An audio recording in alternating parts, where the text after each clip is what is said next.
Dude, can you stop complaining? You won. Win or not, it's the principle of the thing. The calls were terrible. Which calls? Which ones were the problem? Which ones did you not deserve? All of them. All of? You don't think you did anything wrong tonight? I honestly don't think that we broke a single rule that whole game. You honestly believe that you didn't deserve a single penalty tonight? Docile as kittens. And what about all the calls against us? Oh, no, you guys, dirty. Dirty as it come. You guys deserved more than what you got. You Boston fans, man, you are something else. We gotta calm that down. We could have had 20 penalties tonight. Low quality fans of a high quality Bruins team, that is a dub! That felt good.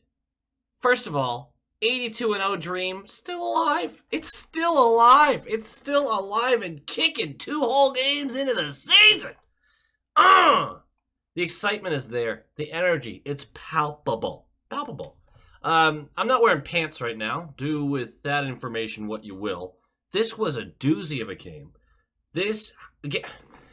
Sometimes there's games which highlight your superstars, which there was a highlight for a superstar.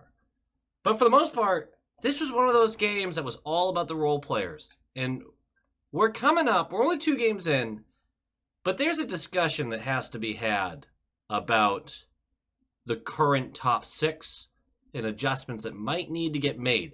I want to be super clear, though.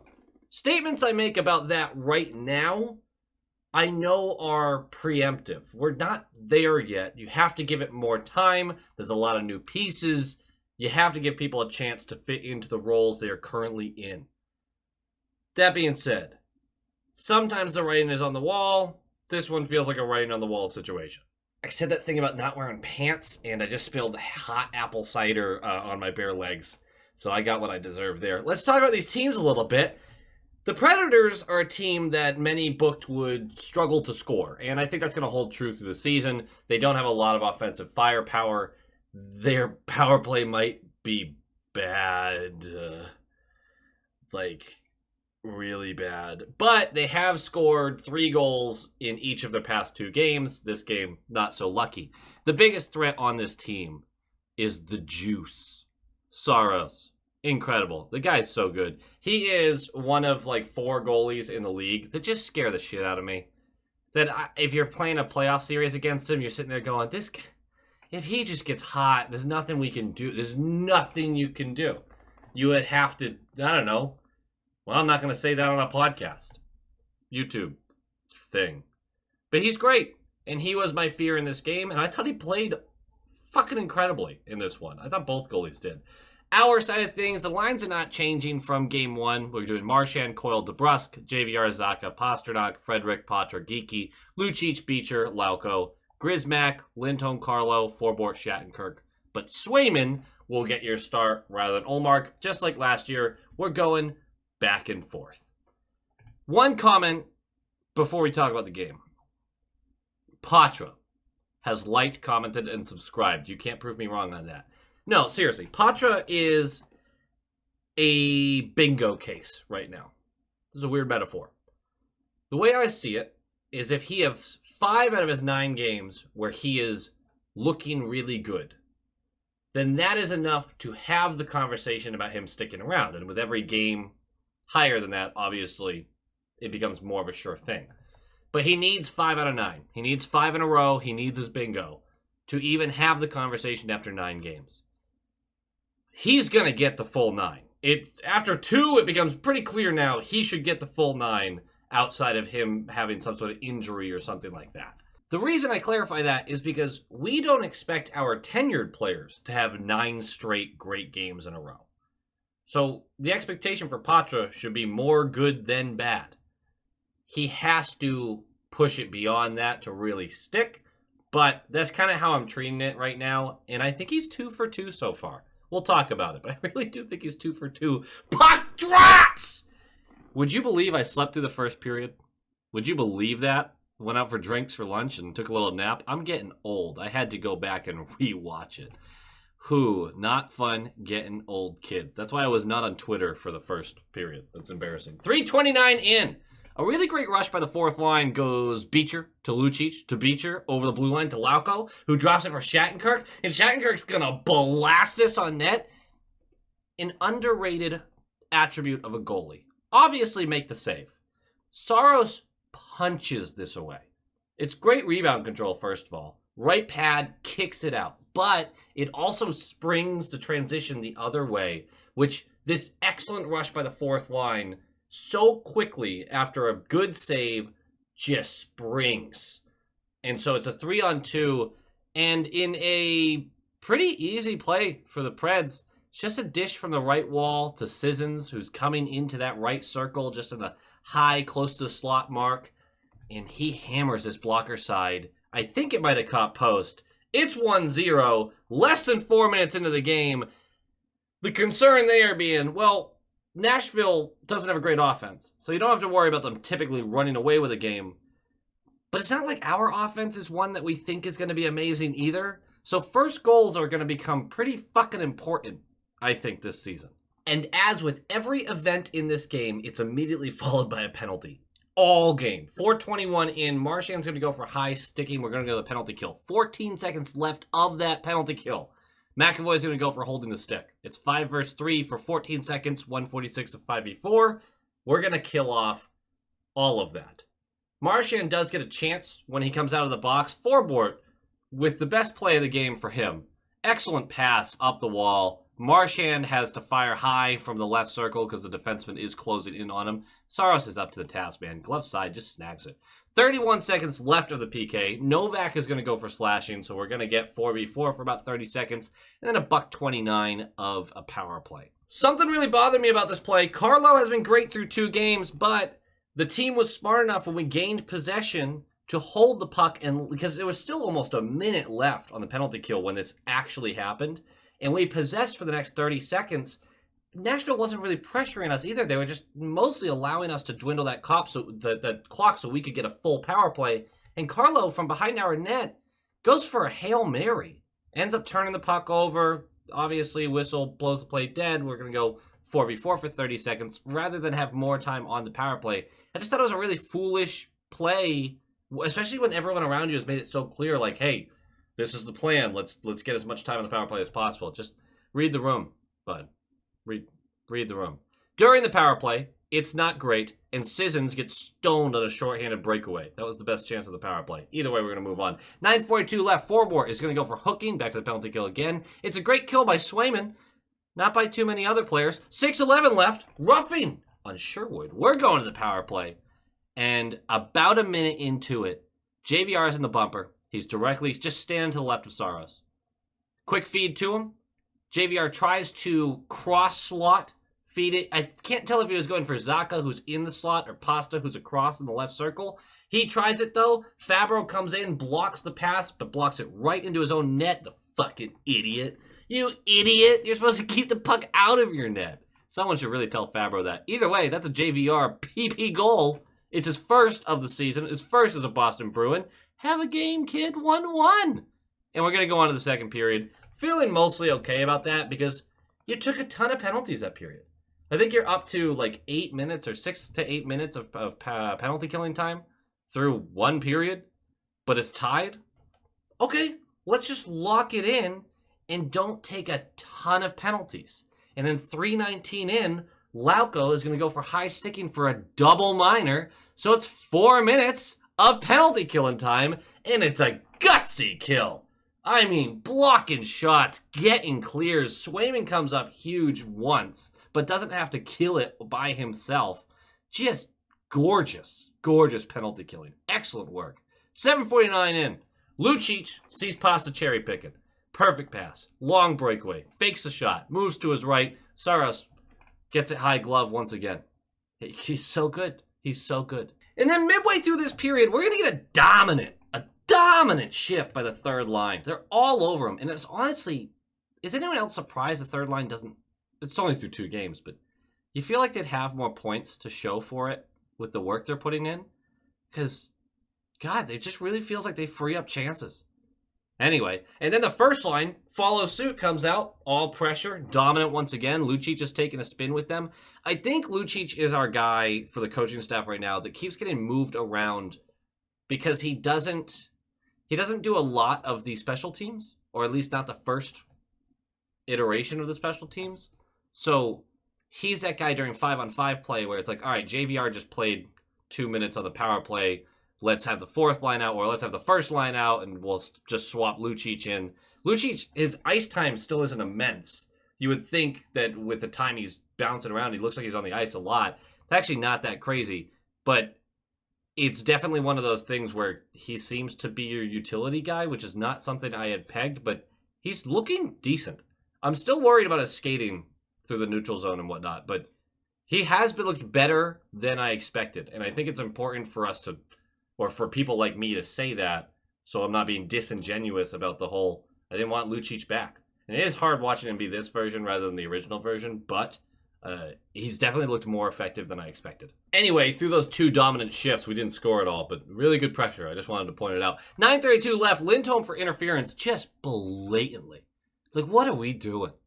What are we actually doing? Do we have money on the game? I certainly don't. I have a gambling issue. Not literally, but I would if I gambled. 7 seconds left of a brutal PK where Sway has had to come up.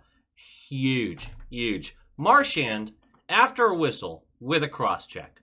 And again, was the cross-check brutal? No, but it was enough to fell Novak, and we're going to get called. So it's going to be 5v3 for 7 seconds, and then basically a full another penalty kill to kill. And we kill it. They really made themselves work for it this time. This was a very long game with special teams. 5:14 left. Pasta on the breakaway again. And one of the defenders gets in hot, wraps around him with the stick. They're going to award a penalty shot. I thought this was a little weak for a penalty shot call. Usually you got to take the player out, not just bother him pretty tremendously. But I'm totally okay getting a call after the way this game has gone. You know how Pasta doesn't give a shit about shootouts and looks terrible in them usually? Not that he never scores in them, but he just listlessly skates up, throws it on net. Bleh. He did that. But as he's slowly swerving through the slot, he puts the puck like 3 feet behind him. And the amount of torque he builds up with his hips and his core to unleash this wrist shot, top glove, like a fraction of an inch higher. It's ping and out. This was placement. One might call it a sniper-rooney and cheese. It was excellent. I just find it ridiculous, though, because the approach was the same approach we get in the shootout, where he just doesn't give a shit. And he just didn't give a shit until he did. I don't know what a goalie on this planet does about that, because even if you get the glove on it, that might have gone through your hand. Am I being dramatic? Maybe, but I get to believe that because there was no chance in hell Saros was getting his glove on that thing. That was ridiculous. What a cheat code. My God. So it's 2-1 with about 5 minutes left. And about a minute later, I'm going to point this out because it's frustrating. Were the refs bad? Yes. But a lot of the penalties were well-deserved from the Bruins side. That being said, the refs being unbelievably whistle-happy. And here comes Patra getting blatantly hooked down with about 4 minutes left. Now, we were just awarded a penalty shot. I get that. So maybe they were just a little shy about this call. Consistency, right? Blatantly hooked down. And then 30 seconds later, Lindholm's going to go for tripping, which I think it was a trip. It was a little bit of light contact, but the contact was there. And they are going to score on the delayed penalty after the refs passed up a blatant hooking call. It's frustrating. It's frustrating when it feels like they pick and choose at moments.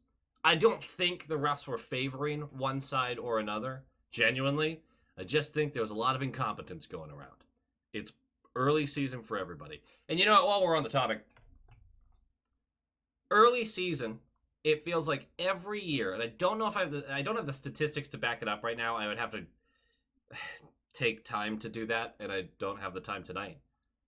It feels like every year, the first couple of weeks, we're talking about the abhorrent amount of calls in hockey games. And looking around the league, it looks like a lot of other games are having a lot of calls in them. And then they start to slow down a little bit. They drop a little bit. I think this is a conversation we have like every year. Why are they so whistle happy? I think in the beginning of the season, they basically always are. I think that's a real thing. Anyway. Oh, the goal on the 6-on-5 during the delayed penalty is just really good puck movement by the Preds. Puck's going to get up to Yossi at the top of the slot, who's going to hammer this on net. And Sissons, once again, for his second of the game, gets the tip, and it's going to beat Sway 5-hole. 2-2, and we're going to the third, tied. You hate to see it. No penalties in the third, please, unless they're in our favor, which they were. 2:10 in, Patra takes a glove to the face by Lauzon for roughing, going to the power play. Here's what's great about this. Spoiler alert, we score this power play. Why is it every time we play Lauzon, you know, Bruins legend Lauzon, he helps us win the game? Every time! It's hilarious to me, whether it's a bad turnover or a bad penalty, whatever. 2:52 in, we're about 40 seconds into the power play, and Zacha is going to tie up the center on the draw, allowing Pasta to jump in. We're in the left circle. Pasta jumps in, grabs the puck, feeds it back to McAvoy. McAvoy's going to set up at the top of the slot, very similar to what Yossi did in their 6-on-5, and he is going to just take a hard wrist shot. It's waist height, which is exactly where you want it for a good tip, and JVR is going to give him that tip. 5-hole. No, not 5-hole. Right below the blocker arm. It's 3-2. Power play goal. JVR has 2 on the night. And that's your game-winning goal. The rest of the game is dicey in a lot of ways. We are going to go back on the power play, but we're not going to really get anything out of it. Marchand blows up a pretty vulnerable O'Reilly. I'm pretty sure it was O'Reilly. But in hindsight, when you go back and watch it, very much shoulder to shoulder, O'Reilly was just down low, which is good because that's Marchand's height anyway. So it was a pretty legal hit in my book, but then Trennan comes over. Marchand's not even looking at him, and full numbers. Just knocks him to the ice. That's going to be interference. No dice on the power play. About 9 minutes in, Patra with a really bad turnover. It's going to create more zone time, and it leads to a scoring chance from the slot for Nashville, but Sway makes a stop. It ends up squeaking through him and going directly against the post, and Patra promptly swipes that away, knowing that would have been a big minus on him. That was a rough one. But it happens. These young guys, there's still going to be times where they pull really stupid shit. It happens. 5:41 left. Sissons for interference. We're going to go to the power play once again. No dice. And then they're going to pull Saros with about 2 minutes left. They will spend the rest of the game in our zone. Basically the rest of the game. I think we get 1 clear. That's not a way to win a hockey game. Luckily, they couldn't score because that offense really is pretty inept. But hopefully we have a little better performance next time a goalie is pulled. Woo! Long video. Game notes! The penalties. Come on. I mean, the refs were on something tonight. I get it. But geez Louise. Penalties. We do go 7 for 7 on the kill, which is pretty good, I would say. We already had the conversation about how early season, that's just the way it is sometimes. I really do believe that.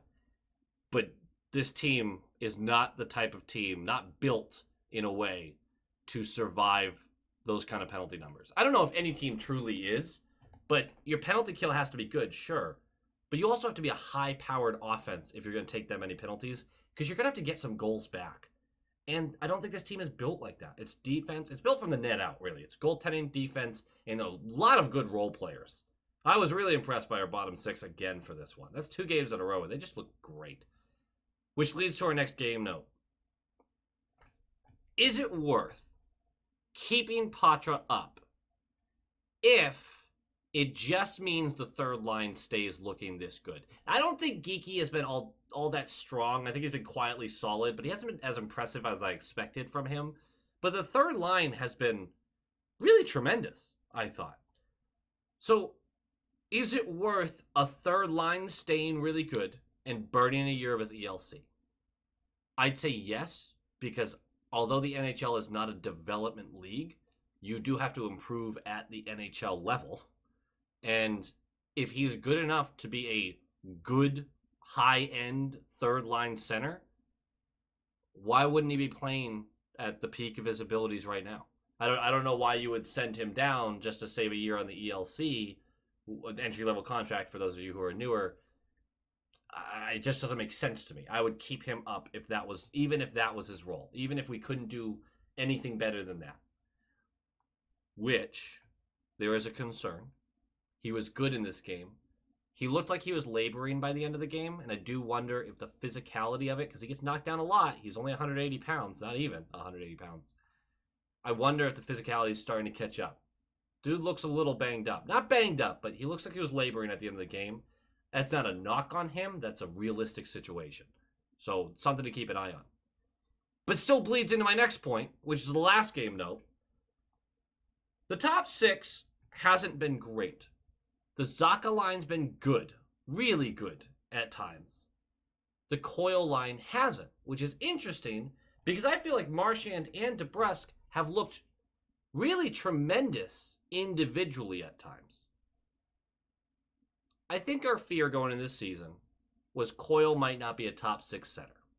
I think a lot of you are rolling your eyes right now being like, yeah, duh.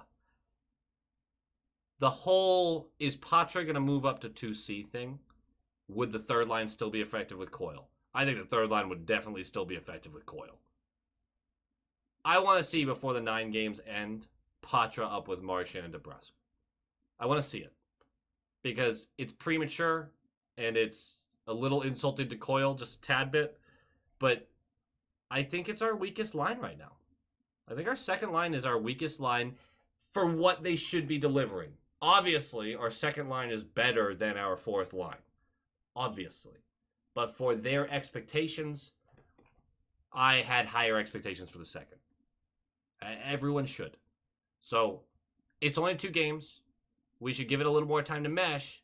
But if by game 6 we're still having the same conversation, I'm putting Patra at 2C and just seeing how he handles that. That does make for a very small line, though. Marchand and Patra on the same line. DeBrusque isn't a huge guy. That's going to be a different look in a lot of ways. But it should be kind of interesting. I think we do see it before he goes back to the OHL, if he goes back to the OHL. That does it for me, guys. We do have a couple of days off until we start our West Coast swing, so some late nights. That'll be interesting. Like, comment, subscribe. Nailed it. Like, comment, subscribe. Nailed it. Go Bees. Go Bees!